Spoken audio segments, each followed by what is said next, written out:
I like to try to dispel the misconception of like that guy just has it. Yes. That's bullshit. Are we allowed to curse? Yes. Cool. The idea that someone just has it is a myth that we put on those that we think are great, and it's almost an excuse to ourselves to not try hard because they have it and I don't have it. So why even like go? So the way that I got to my first single was I went and street performed, and it's like a long period of time to get to the single. But the way that it was like very calculated. So I go out and I'm playing songs and I'm playing covers, and none of them are working, and people are just like ignoring me all day long. So then I keep trying different things. At the time, it was like, "Hey there, Delilah." People were like, "Please stop playing that." And then I remember playing like Michael Jackson. I actually had a guy come up to me, and anytime anybody came up to you, you're like, "Awesome, some interaction." Someone cared. He comes up and he literally like whispers in me. He's like, "This one's not for you." I'm like, "Okay, cool."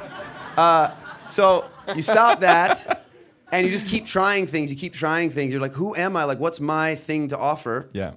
And I would play Sunday Morning by Maroon 5, still one of my favorite songs of all time. And I'd play it and people would stop. And I'd have their attention for like that song only. And then they would leave. You'd be like, okay, so this is working.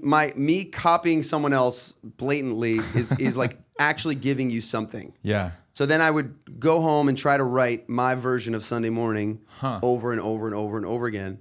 And the first song I had that made people stop that was my own was this song called The Pocket, which I love. Yeah. Mostly because it's like the first time that something of my own made someone stop. And I remember being out there and playing it, and people would stop and be like, yeah! Right. And what I say is that it's really hard to get the switch to happen where you are actually being of service to somebody else. This is like what the deepest level is, that we've all been to our friends' shows where we are giving them attention. We are doing you the service by being here. This sucks, right? We've all been there.